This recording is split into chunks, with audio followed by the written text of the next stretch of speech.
प्रणाम है नाना। जिया जिया प्रणाम है मामा। जय बिलरी का रे खेखरी ए कौन ही हमने क्या के तारे के नाना कहती हमरा के मामा कहतिया। ये भाई पूछो ना कैसे जी कौन ही हो? ए कहा तोर कहाँ घर ह, तोर का नाव ह, ते कहाँ आइल बड़े तनी हमसे बताओ तो।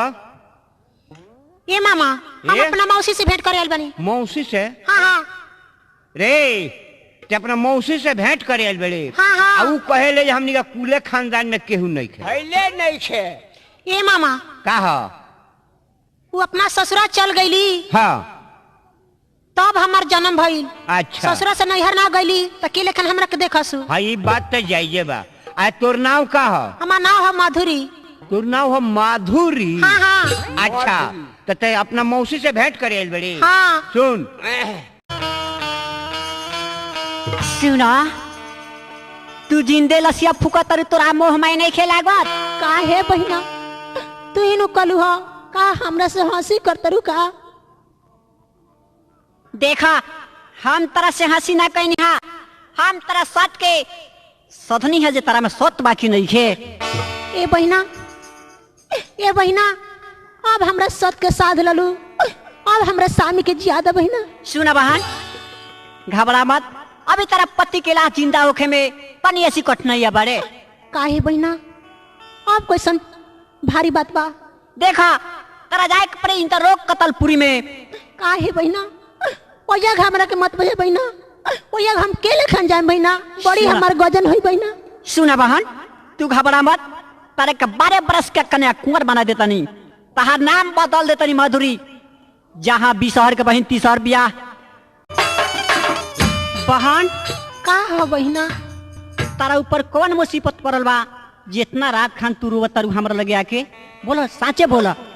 सुतला में रहनिए बहिना सामी संगे से जारिया।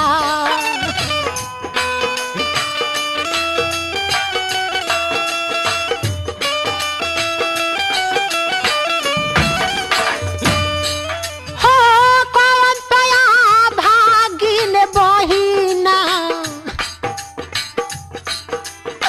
छिनाली हमरो सोहा।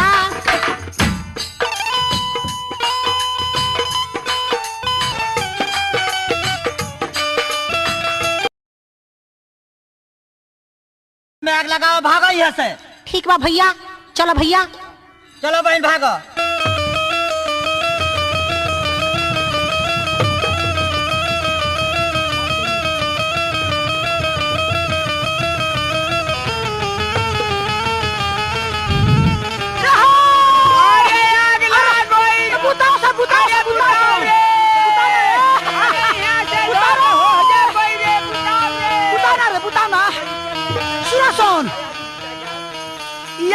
मधुरी का बिया हो जर गई हो जर के राख हो गए। आय बाल सुनो सन या कैसे लागल ह सगुन कर दे। हाँ करो सागु। आय बाप का हो? अरे दादा हो का हो? मधुरी ना रोली अरे दादा तुम कहाँ रोला सिविया? और देख लिए क्या हाँ। आगे सीधे दे दे। हाँ रे ये वो सीधन भरे हाँ सीधा दोसर चीज अगर धान दे दिया तो सीधा बोली आ वही का कूट दिया गल तो चाउर हो गई। चाउर दे ले चाउर हे चाउर आटा दे दी। आटा हाँ। आटा दे देम कि पिसान। हाँ मारे दे के ठूसा का है रे आटा पिसान है के एक के भइल एक ना भइल दूगो हो गई। के तरिया आटा होला गेहूं के और पिसान होला जौ के। गेहूं के आटा दे दी। अच्छा हाँ ठीक बा अब तरकारी उरकारी दिया नु देख लिए आलू दे देम कि आलू अरे ये ना वो चिलरी है कोरोनिया कर चिलरी। अरे कर माने नहीं खूब बुझात बड़का बड़का आया आलू के आलू कहल जाला छोड़की के आलू के आलू कहल जाला। ए मौसी कहे बबनी सही सही एगो बात पूछा तनी बतला देबू कौन बात पुतरे ई बतलावा हई कोड़ा कैसन टंगले बड़ू कहाँ कोड़ा बारे अरे हई सामने देखो ना कहाँ कहाँ ए मौसी अरे सामने अब गरला है जा रे बिलोरी का कहता रे खेखरी आ कोड़ा रे ए कोड़ा चाहे झोरा चाहे बोरा हमका जानता नहीं रे ए बबनी कहा मौसी कहाँ कोड़ा बा अरे देखो ना ये कनिए के लगे होई रे तोर गोड़ा खस कोई बे ए देख हैंगर कर हैंगर ए नाती मार मुछ देबे बे हैंगर कर हैंगर ए नाती आ का रे हई बारी आए नाना माऊसी से जनाई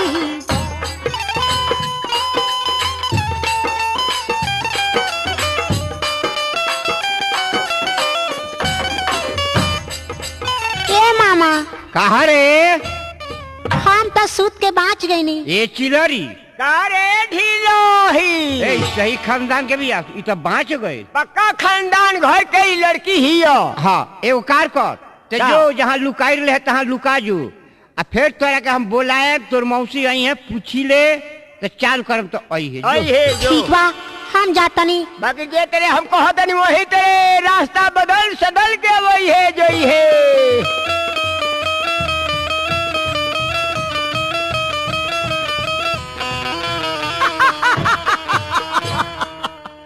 करे का भाई उ तो बाँच गए ए बबनी का हम मौसी कह बहना के समाचार ए मौसी तारा बहिना के समाचार सब ठीक बा ठीक बिया हम तार से भेंट करनी हा हमार शादी हो गइल बा हम ससुर अपना चल जाम बिहने आज बाल होई रे चिलारी का कहते रे भकुरी रे को शादी हो गइल बा हाँ हाँ हेतिए चुक में कोदले से कर माई बा ए बाबूनी का हम मौसी रे अपना शादिया में हमरा के ना बोलाला लगिन ए मौसी अब हम का जानता नी माई का जनक तरह काहे ना बोललो सा ए सुन एकरा रोहनिया से ना बोलौलो हमर रोहन खराब बारे ना तो ना।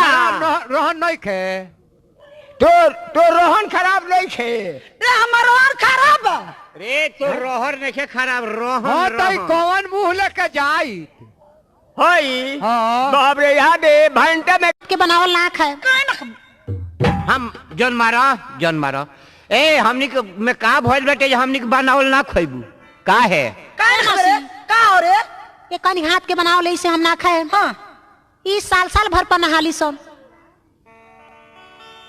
अरे का कहतिया दे ए मौसी एकरी खाद के बना ला के इस साल भर पर नहारी साल भर पर कहतिया हां बड़ा बुर्बक बिया हां हम आगे 6 गो छठ बिता दिले आ 7वां छठ पर नहा लीले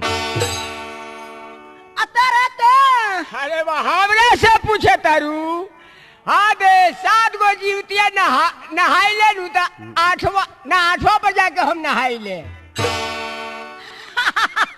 ए बबनी खा लियो ठीक बा मौसी तू ए, जा सीधा दे घरिया से अपने से बनाई खाई तो नहीं खस हमहू खाए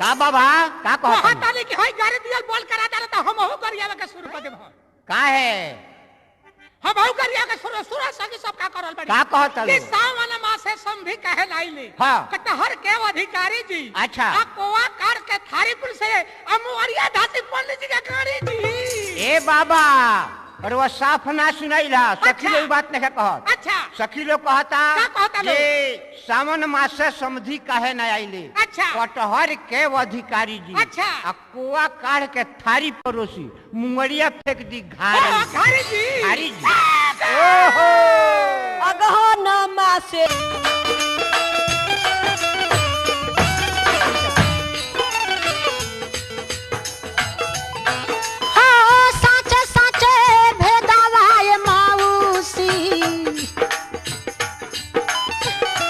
हमारा से बताइबू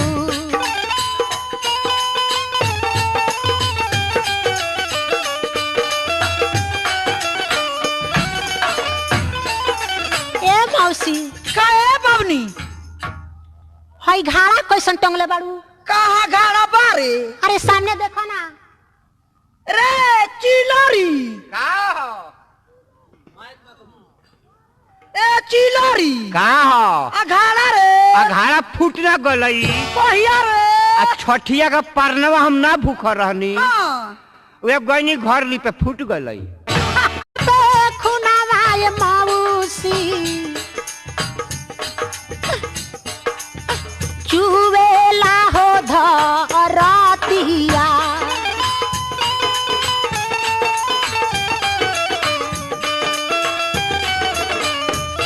ए मौसी कहाँ है बबरी हाय एगो कोस कैसन टंगले बाड़ू हाय ये ठोपे ठोपे खून चुअता हाय कोसवा हाँ ए मौसी ए बबनी तू का जानता रू चनु सकाई छोट के लड़की को हा छवे पर से सतवा ना भाई रे उहे लड़की को जाना के नाम रहला बलखंड तर माई एई दशहरा में मार के तर माई हमरा के भेज लबी हाय भगवान हाय भगवान देना हाय स्वामीनाथ। बलखंडर ह हाय स्वामीनाथ हाय स्वामी